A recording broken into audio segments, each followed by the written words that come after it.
The first danger of evil is that it rarely looks like a threat. It wears smiles, speaks softly, and pretends to care.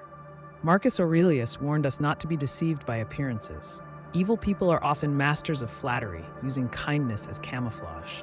They mirror your desires and study your weaknesses, not to support you, but to use you. The Stoic watches not just what people say, but what they consistently do. Charm is fleeting. Character is revealed over time. If someone is too smooth, too perfect, too agreeable, it may be a trap. The wise person stays alert beneath the sweetness. Evil doesn't always come as violence. Often it comes as emotional manipulation. They make you feel selfish for saying no. They twist your compassion into a weapon against you. Seneca taught that mercy should not become foolishness. Evil people play the victim to control your response. They know you want peace, so they use guilt to pull you in. But Stoicism demands clarity, not blind sympathy. Observe, does your kindness empower them or enslave you? The Stoic helps when it is right to help, not when it's demanded by guilt. Be kind, but be guarded. Compassion should not come with chains. A key trait of evil is enjoyment of others' pain. They laugh when others fail. They feel superior when others are broken. Marcus Aurelius urged us to watch how people react to the misfortune of others.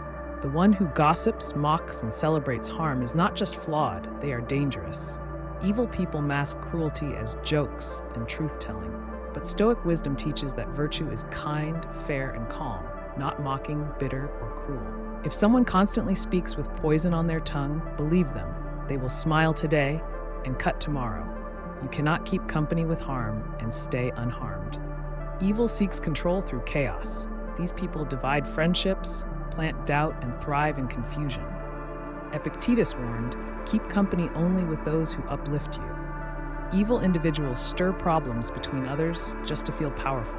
They tell half-truths, twist your words, and manipulate perceptions to isolate and control. The Stoic avoids such webs of confusion. If someone always seems to be at the center of drama, conflict, or secrets, step back. They don't want peace, they want to rule the noise. Your peace is worth more than any connection built on mental warfare. Choose clarity over confusion. An evil person may apologize, but they do not change. They say the right words, but their actions betray them. Stoics judge character by repeated behavior, not occasional guilt. Remorse means nothing without transformation. Evil continues to harm, knowing what it does, but not caring. This is what Marcus Aurelius meant when he wrote, "The wrongdoer wrongs himself most of all." When someone hurts you, denies responsibility, then repeats it, they are not mistaken. They are malicious. Stoicism says, forgive, but do not forget. Protect your soul. Stay away from those who enjoy breaking it. Do not expect evil to look like a villain. It often wears the face of a lover, a friend, or even a mentor. Evil adapts. It mimics virtue to earn your trust. Stoic thought reminds us that the world is filled with roles, and many wear masks to hide intention. Someone may speak of honor but act with betrayal. They may praise loyalty but vanish when you're in need. You must judge slowly and live wisely.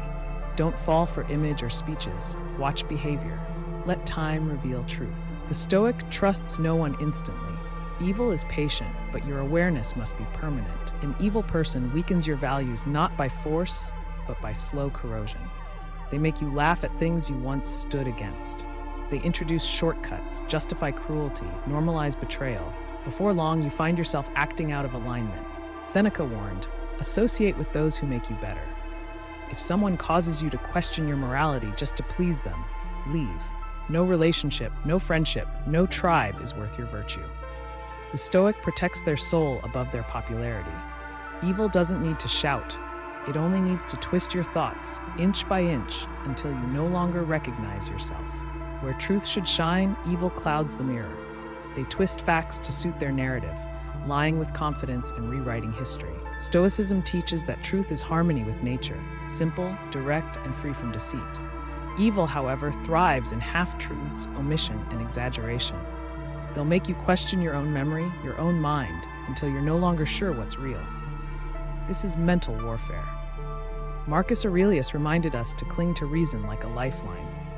When someone constantly distorts truth to avoid accountability or gain control, stop listening. Truth needs no decoration. Lies are always dressed in gold. Evil people fear your growth, so they separate you from wisdom, from allies, from peace. They discourage you from seeking counsel. They say, don't tell anyone, or no one understands you but me. These are chains, not care. The Stoic surrounds himself with those who lift his soul. If someone cuts you off from your mentors, your friends, or your family, they are not protecting you. They are imprisoning you. Epictetus would say, freedom lies in self-mastery and truth. Anyone who isolates you from truth is a threat to your strength. Cut them off before they cut deeper. Evil people can cry on cue. They can mirror your sadness. They can pretend to care until it no longer benefits them. Stoic wisdom warns us not to be seduced by emotion alone. True empathy is consistent. It doesn't vanish when you need it most. The evil person appears during triumph, but disappears during your struggle. They can say the right words, but never show up in the fire. Don't be fooled by their emotional performance. Look at the pattern. Who stood by you when you were down? Who returned only when you rose? Real care is steady. Fake care is seasonal. Listen carefully when someone tells you their history. Are they always the victim? Is every failed friendship someone else's fault? Stoicism teaches self-responsibility above all. Evil people rewrite their stories so they never carry blame.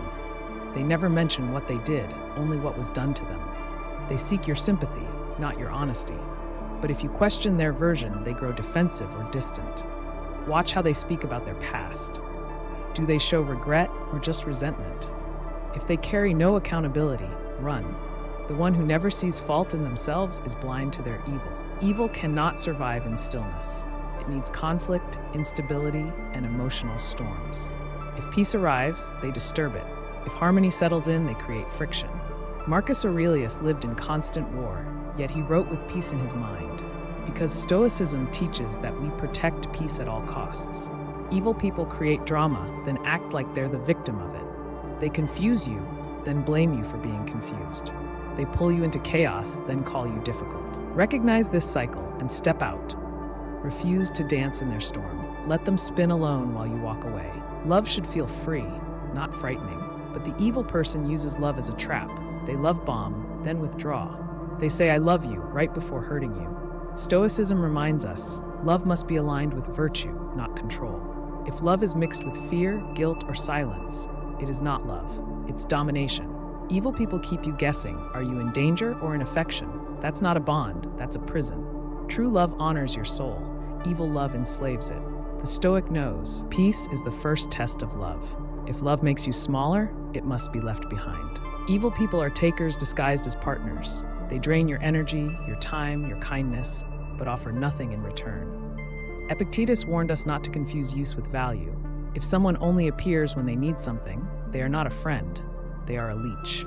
The Stoic learns to measure people by effort, not excuses. If you are always pouring and never receiving, that is not generosity, it's exploitation. Withdraw. Refuse to be drained. You are not a resource for those who won't lift you. Let your kindness remain, but place it where it can thrive, not where it is wasted. The ultimate sign of evil? They fear your power. They fear your boundaries, your independence, your self-respect. So they try to dim it by mocking, gaslighting, or undermining your confidence. Stoicism says, rise anyway. When you become who you're meant to be, evil panics. You're no longer easy to control. You no longer shrink. You no longer beg. That's when they'll call you cold or selfish because they can't use you anymore. Let them say what they must. The one who fears your growth was never for you. Stay firm, stay sharp, stay free. The Stoic soul bows to no one.